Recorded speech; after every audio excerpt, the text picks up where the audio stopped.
Nathan Rhodes stepped into the Harvest Table diner just before dusk, the sky casting a tired amber glow across the rain-slick pavement. He looked nothing like the founder of one of the fastest-growing farm-to-table restaurant chains in the country. The khakis he wore had a slight wrinkle, and his flannel shirt hung loosely over a frame that had been carefully padded to make him seem older and heavier than he was. His graying beard, real enough after 3 months of growing it out, completed the image of a weary traveler stopping for a bite and perhaps a slice of human kindness. The bell above the diner's door chimed softly. Inside, the Harvest Table felt off. The air was dense, not with the aroma of fresh herbs and sizzling pasture-raised meat as it had been in the beginning, but with a faint, sour tension. The lighting was dimmer than he remembered from the grand opening just a year ago. A plastic fern in the corner drooped in defeat. Nathan's eyes took in every detail. A grease smudge trailed across the counter's edge. The menu boards behind the register were crooked. 2 teenage staff members stood by the soda machine, arguing in hushed tones. A third hunched over a mop bucket like it was a lifeline. "Welcome to Harvest Table," a chipper voice called. Nathan turned and saw a hostess, no older than 20, forcing a bright smile beneath tired eyes. Her name tag read Maya. The cheer in her voice didn't quite reach her face. "Table for one," Nathan said, voice low and slow, laced with Midwestern vowels. He'd spent days rehearsing the cadence. She nodded and gestured toward a booth by the window. The leather was cracked and frayed. Nathan sat anyway. As he glanced around, he noted the speed, or lack thereof, of service. A group of construction workers had been waiting 10 minutes just for drinks. A mother wrangled her child, muttering to herself while eyeing the unmoving kitchen door. The staff behind the counter moved like they were wading through syrup. "Hi there," came a voice to his left. A woman with a high ponytail, wearing a slightly stained apron and a name tag that read Elena, stood at his table. Her eyes, though tired, were sharp. "What can I get you?" Nathan looked up at her. Something about her posture suggested she was too smart for this place. "Chicken fried steak. Mashed potatoes. And water, please." "Coming right up," she said, but didn't move. Instead, she leaned in slightly. "If you're just passing through, eat and go. Don't get comfortable." Nathan's brow furrowed. "Excuse me?" She looked around quickly, then whispered, "This place, it's a trap." The words hit him like ice water down his spine. Before he could ask more, she straightened, smiled politely, and walked back toward the kitchen. Nathan sat there, heart racing. This wasn't just about profit margins anymore. There was something broken at the heart of his restaurant, and Elena had just handed him the key. Nathan stirred his water with the straw, barely noticing the condensation pooling on the Formica tabletop. His meal hadn't arrived, but he wasn't hungry anymore. Elena's words lingered like a warning in a horror film. "This place, it's a trap." What did she mean? He'd built Harvest Table with a vision. Every location followed the same template: locally sourced food, warm hospitality, a second chance for people trying to get back on their feet. But this one felt like a shell. Like someone had emptied out its soul and left a hollow copy behind. He shifted in the booth and glanced toward the open kitchen. A cook in a hairnet slammed a pan down, muttering under his breath. The expediter shouted an order that went ignored. Near the fryer, a teenage busboy scraped gum off a tray with a butter knife. None of it matched the training videos Nathan had personally reviewed. Elena returned, balancing a plate with one hand and setting it down in front of him with surprising grace. The food looked sad. Lumpy potatoes, pale gravy. A single sprig of parsley trying to pretend everything was okay. Nathan looked up at her. "You said something earlier, about this place being a trap." She paused, one hand on her hip. Her eyes darted to the camera in the corner, then back to him. "Look, I shouldn't have said anything. Just, be careful what you say to the manager. Or anyone, really." "Why?" She gave a dry laugh, barely above a whisper. "Because here, asking questions gets you hours cut. Or worse." "Worse?" Nathan asked. Elena hesitated. Then she leaned in again, lower this time. I used to love working here. We all did. Back when Linda managed this place. There was community, pride. Now? She pulled out a small notebook from her apron, flipped it open, and slipped a folded slip of paper onto the table. Read this later. Not here. She stood up and turned away just as a man in a pressed shirt walked out of the kitchen. He had slicked back hair, a clipboard, and the stiff jaw of someone who thought the world owed him something. Elena, he called. Break's over. Move it. She nodded and disappeared around the corner. Nathan studied the man. That must be Brian, the regional manager assigned here 6 months ago. He remembered the HR file. Brian had good numbers, but lacked people skills.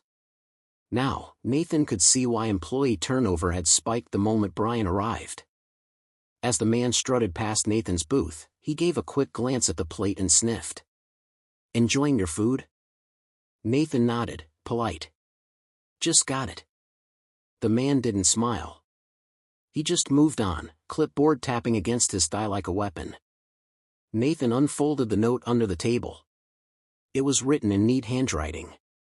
Check the storage room after 10 p.m. They lie about what gets thrown out. And who's still getting paid.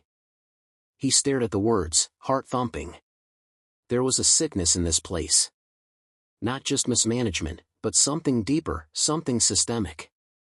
Nathan sat back, appetite gone. He knew what had to come next.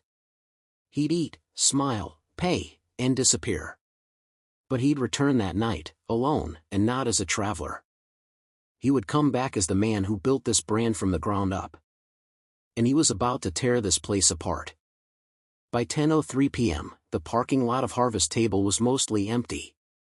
One flickering street lamp cast a hazy glow on the pavement, and the faint buzz of neon from the diner's open sign hummed like a dying insect. Nathan parked his rental car far from the entrance and slipped out, his hoodie pulled up and his steps silent. He wasn't here to eat. He was here to confirm what he feared. The side door by the dumpster was cracked open slightly, exactly as Elena said it would be. He slipped inside, blending with the dark like a shadow of the man who had once proudly caught ribbons outside this very building. The hallway smelled like bleach and fryer oil. Ahead was the storage room, a place that should have held nothing more than dry goods, canned tomatoes, and frozen peas. But when Nathan opened the door, he was stunned. Inside were several labeled crates, payroll copies, incident reports, transfer denials, and in the far corner, a filing cabinet marked "Do Not Remove." He crouched beside it, heart pounding. The first drawer revealed something that made his blood run cold. Stacks of signed documents, all recent, denying pay raises, cutting hours, and denying health insurance claims. Most of the signatures were digital stamps from Brian. But the names? They were all good employees. Some he remembered personally hiring. A few were noted as too vocal, union risk, or simply expensive. A trap, Elena had called it.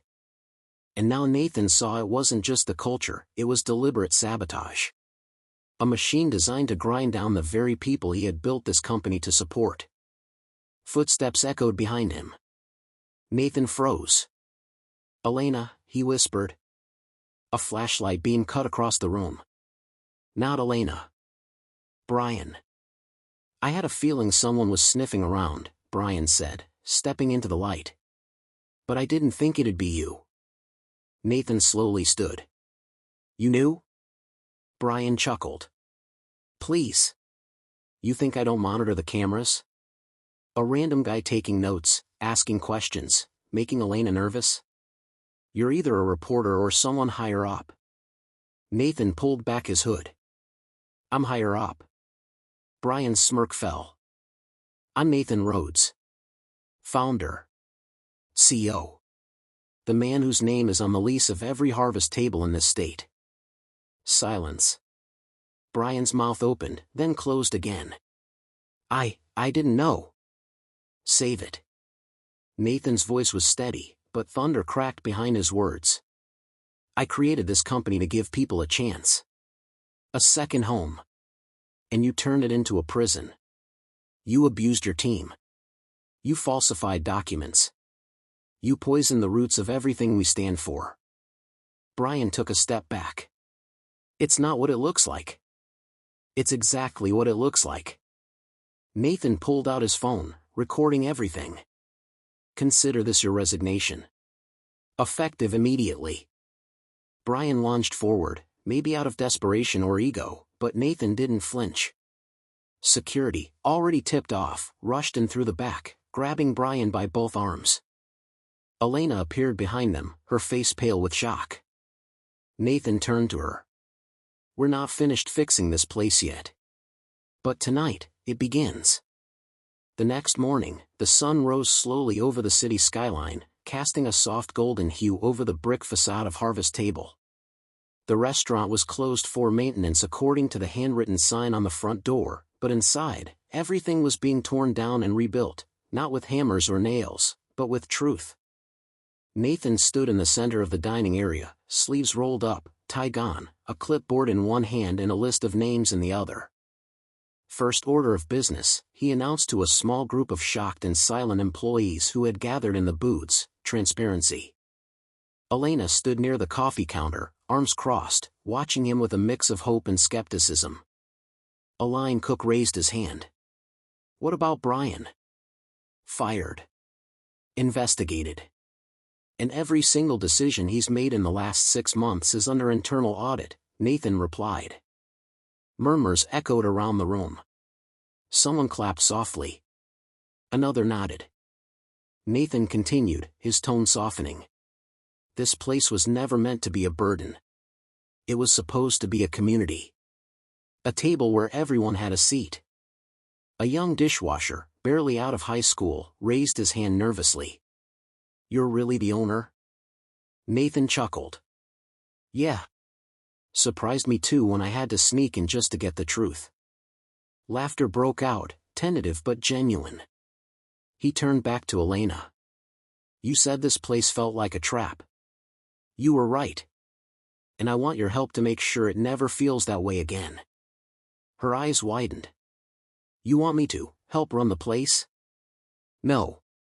I want you to help fix the entire model. Every Harvest Table. From the inside. Elena hesitated, then slowly nodded. I'll need a raise. That got a laugh from everyone. You'll get one, Nathan promised. Along with benefits, staff wellness checks, and open-door reporting protocols. The cook from earlier frowned. But what if it's too late? We've lost so many people already. Nathan paused, letting the silence speak. Then, it's never too late to rebuild trust. But we'll have to earn it. Together. He looked around the diner. The scratched tables. The faded menus. The heart that was still beating beneath the bruises. That afternoon, Nathan held one-on-one meetings with every employee. No scripts. No suits. Just coffee, conversation, and listening. He heard about lost bonuses. Canceled shifts. Unspoken mental health struggles. One cook admitted he slept in his car 3 nights a week. Each story was heavier than the last. But Nathan didn't turn away. He wrote every name. Every concern. Every moment of failure. Because now, there would be accountability. There would be change. And then came the hardest part. At 6:42 p.m., he called the corporate board. You're not going to like this, he told them bluntly. But I've shut down store number 9. I'm rehiring staff, rehabbing culture, and doing a full investigation.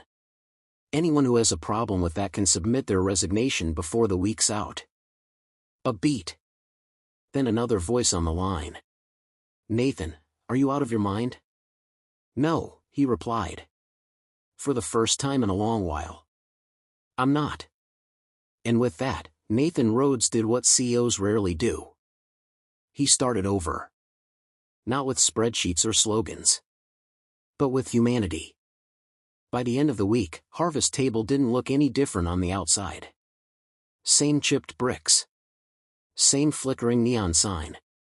But inside, something had shifted, something deeper than decor. Nathan walked into the kitchen through the back door, no longer in disguise. The staff didn't flinch now. They greeted him with nods and cautious smiles, still unsure, but curious. Elena met him at the prep table, holding a clipboard of shift schedules. "You're 2 minutes late," she said dryly. "I got stuck on a call with corporate." He sighed. "They're still shocked I gave employees paid sick leave." She raised an eyebrow. "And?" "I told them to take a walk or take notes." Elena grinned. Together, they reviewed the new schedule, rotating shifts, mandatory breaks, optional mental health hours. Nathan was implementing everything he'd promised. But not everyone welcomed it. At 1:13 p.m., a sharply dressed man named Craig, the regional manager who had hired Brian months ago, stormed into the diner unannounced. His polished shoes clacked on the tile like a warning bell. "Nathan, we need to talk," Craig growled. "In private." Nathan didn't flinch. "No. Whatever you have to say it here." Craig's face reddened. "You're jeopardizing the system. You shut down a store. Fired a manager. Gave power to a waitress." "Elena," Nathan corrected him. "Her name is Elena. And she's one of the few people around here who told the truth." Craig glared at her. "This isn't how the franchise is supposed to run." Nathan stepped forward, calm but firm. "Then maybe the franchise was broken. Maybe it needed someone brave enough to say, 'This place is a trap.'" Silence. Craig scoffed. "You're going soft." "No," Nathan said. "I'm finally getting strong." He turned to the staff who had gathered, frozen in place. "Let me be clear, no one here is disposable. Not anymore. You want to keep your title, Craig? You work with us. You change. Or you walk." Craig stared at him, nostrils flaring, then turned and walked out without another word. Nobody clapped. But a line cook whispered, "Damn." That evening, Elena and Nathan sat in booth 5, the same booth where the warning had first been whispered. She sipped tea while he went through a stack of notebooks filled with employee stories.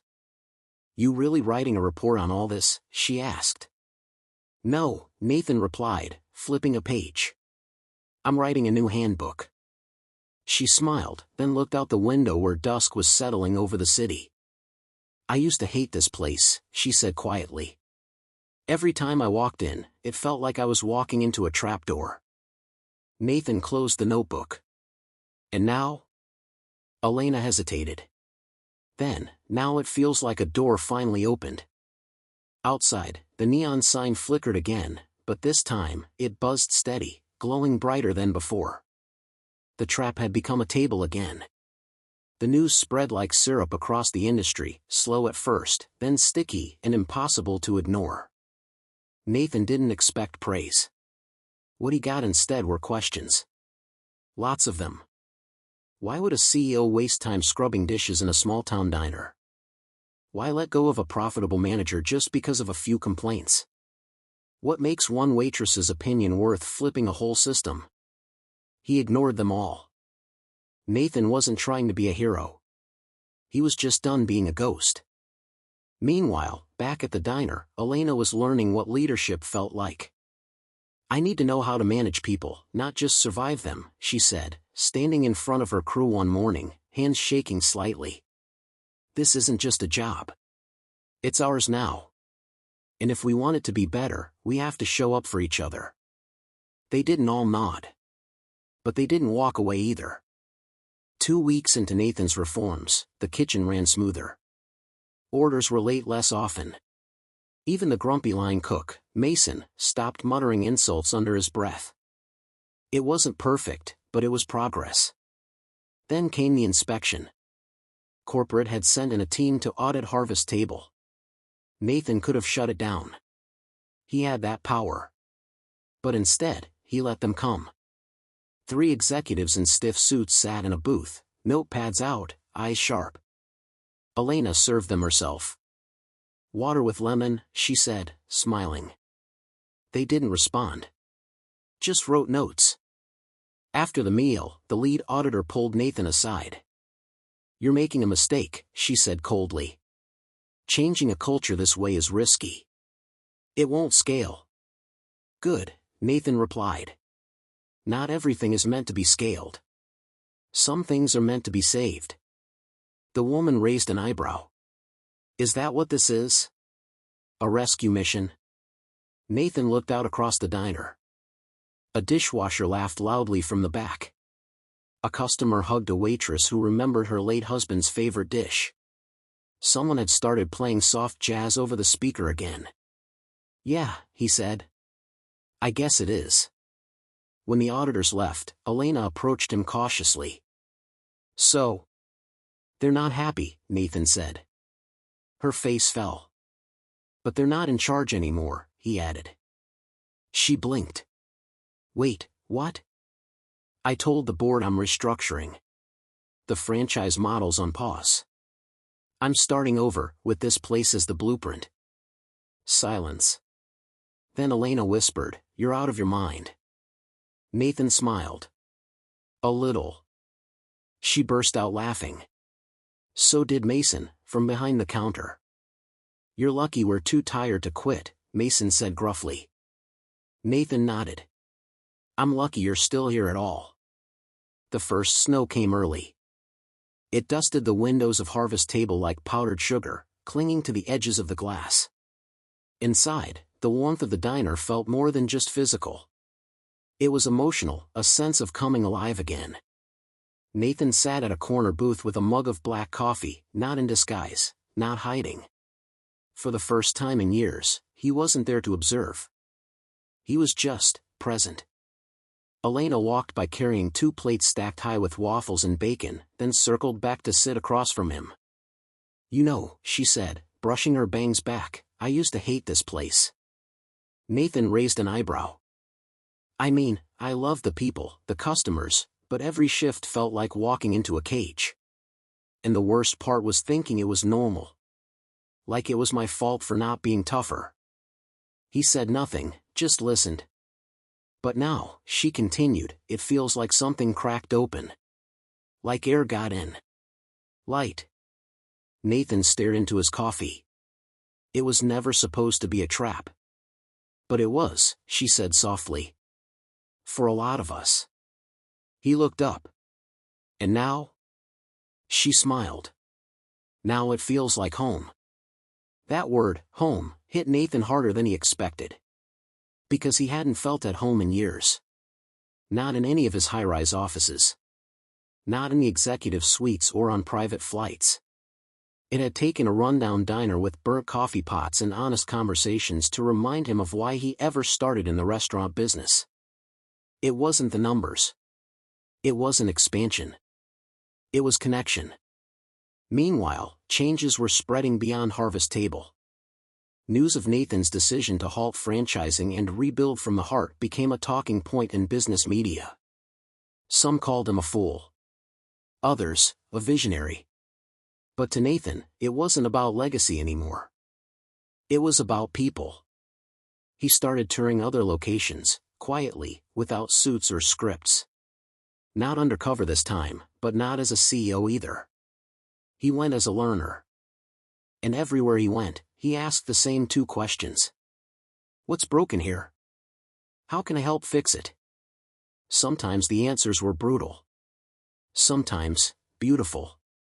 At one struggling location in Denver, a cook named Tyrese said bluntly, "You can't fix this with policies. You fix it by listening and staying." In Milwaukee, a hostess hugged him in tears. "You're the first corporate guy who didn't just smile and disappear." Nathan didn't disappear anymore. Back at Harvest Table, the team was now hosting weekly town hall nights, free soup, shared stories, and an open mic for anyone who needed a safe space. Elena read poetry. Mason played an old guitar. Even customers began showing up for the community, not just the food. It wasn't just a restaurant anymore. It was a movement. One night, As the diner closed and the lights dimmed, Nathan lingered at the counter. Elena locked the front door and turned to him. "You look tired." "I am," he said. "But it's the good kind." She poured him a decaf. "You sure about all this?" she asked. He nodded. "I'm not trying to save the world. Just this one corner of it." And for the first time, he felt like that might be enough. The final inspection wasn't announced. There were no reporters, no corporate entourage, no grand speeches.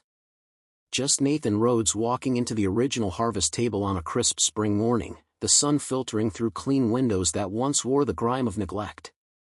The booths were full. Laughter bubbled through the space. Kids spilled syrup on their plates while an elderly couple held hands near the fireplace. The staff moved with an ease that hadn't existed before, efficient, smiling, alive.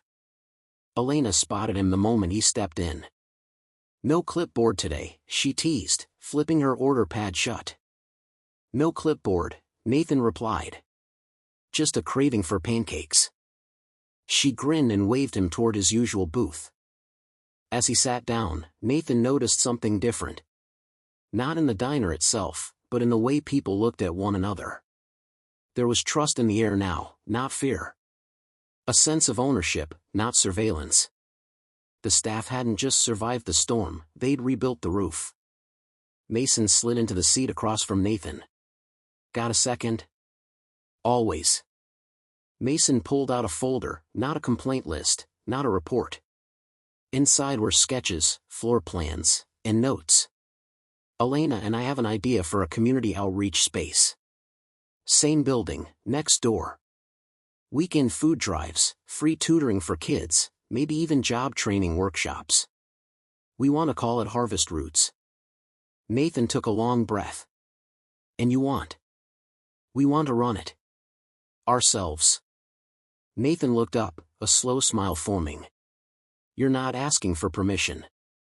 You're telling me." "Pretty much," Mason said. "Good." Across the diner, the jukebox crackled to life, an old Sam Cooke tune drifting through. "A change is gonna come." Fitting. Later that evening, Nathan sat with Elena outside, watching the last of the daylight fade behind the diner's sign. "I almost quit that night," she said, staring up at the glowing letters. "Before you came in, I was going to pack up and leave this town. I thought maybe the problem was me." Nathan didn't respond right away. He let the moment hang in the quiet between them. "You were never the problem," he finally said. "But you were the answer." She blinked. "To what?" "To a question I didn't know I'd been asking." He stood to leave, hesitating just a moment. "You and Mason, you don't need me anymore, do you?" "No," she said gently. "But you're always welcome." And with that, Nathan walked to his car, no fanfare, no applause. Just a deep breath of fresh air and the knowledge that something real had been built here. Not a brand. Not a chain. A family. Behind him, the neon glow of Harvest Table shimmered against the darkening sky, steady and warm. The trap had become a refuge. And it would remain that way, not because of one man in a suit, but because of people who refused to be silenced, who turned their pain into power, who looked at broken things and chose to heal them. Sometimes, the hardest thing isn't changing the world. It's changing yourself. Nathan Rhodes had done both. And he wasn't done yet.